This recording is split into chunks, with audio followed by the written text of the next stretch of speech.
నేను ఆ రోజు నేను వర్క్‌లో డ్యూటీలో ఉన్నాను. నేను కొరియర్‌లో జాబ్ చేస్తాను. వర్క్‌లో ఉండి 1:40కి నేను మమ్మీతో వీళ్ళతో మాట్లాడదాం తిన్నారా? ఏం చేస్తున్నారు? సండే కదా! ఏం చేస్తున్నారని అడగడానికి కాల్ చేశాను.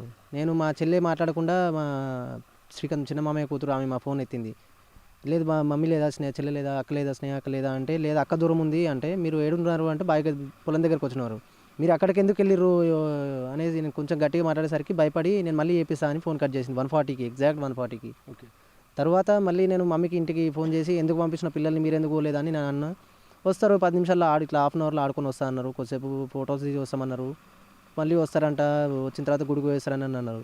సరే అని నేను అనుకున్నా. తర్వాత 12కి నాకు ఇప్పుడు ఎవరైతే బయటకు వచ్చిన మా పెద్ద మామయ్య కూతురు నాకు ఫోన్ చేసింది కానీ నేను ఆ అరుపులు పిల్లలు ఆడుకుంటూ ఆడుకుంటూ అరుస్తున్నారు అరుపులు పెట్టుకున్నారు అరుపులు వచ్చిందనుకున్నా కానీ ఇది ఇంత అయిందని నాకు తెలియదు. నాకు అంతా వీళ్ళు అయిపోయిన తర్వాత ఎవరో వేరే వాళ్ళు కాల్ చేసి మా పెద్దమ్మ కూతురు కాల్ చేసి అన్నయ్య ఇట్లా ఊరు నుంచి ఫోన్ వచ్చింది ఇది నిజమా అని కాదా అని అడిగితే నాకు తెలియదమ్మా నేను డ్యూటీలో ఉన్నా అని నేను అనుకున్నాను. అంటే తర్వాత వీళ్ళకి ఒకరికి కాల్ చేసినా ఈ మామయ్య ఈయన లేడు, మా ఇంకో మామయ్య ఆయన ఫోన్ లేపట్లేదు, మమ్మీ ఫోన్ లేపట్లేదు, మా అత్త లేపట్లేదు, వీళ్ళెవ్వరు లేకపోయేసరికి నేను కంటిన్యూస్గా వేరే వాళ్ళకి చేస్తుంటే వన్ బై వన్ ఒకరు చెప్పారు నాకు ఇట్లా అయిపోయింది అని ఫోన్ లిఫ్ట్ చేసి నిజంగానే నాన్న అయిపోయింది ఏం లేదు అనేసరికి ఇంకా ఏమీ నేను మాట్లాడడానికి ఏం మాట్లాడలేకపోయినా.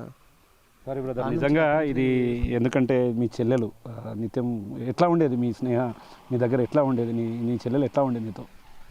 నా చెల్లెకి నేను కొంచెం ముఖం మా మార్చినట్టు కొంచెం వాళ్ళు బాధ ఉంటేనే ఎందుకని అట్లున్నావు ఏమైంది అని నన్ను నాకంటే ఎక్కువ ఏడిసేది. మొన్న కూడా వచ్చేటప్పుడు కూడా నేను వస్తాం మమ్మీ నేను సాటర్డే రోజు ఈవినింగ్ కాలేజ్ నుంచి వచ్చింది. ఈవినింగ్ కాల్ చేసి నేను మమ్మీ ఏడున్నావు అంటే చంద్రాయనగుట్ట దగ్గర ఉన్నా అంటే నేను వస్తా మమ్మీ అంటే వద్దు అన్నయ్య నువ్వు సండే రోజు కానీ మండే రోజు కానీ రా, మండే రోజు రా నువ్వు కలుద్దాం మండే రోజు మళ్ళీ అందరం రిటర్న్ అవుదాం అన్నది. నేను వన్ డేనే కదా సర్లే పోనీ వన్ డే ఆడుకుంటుంది నేను మళ్ళీ వస్తాను మరి నేను వెళ్ళి తోలుకొచ్చుకుంటాను నా చెల్లి నేను చూసుకుంటాను అనుకున్నాను కానీ కంప్లీట్గా నేను నా చెల్లిని మొత్తం కన్నకు మక్క నడవకుండా అవుతుంది అనుకోలేదు సార్ నేను.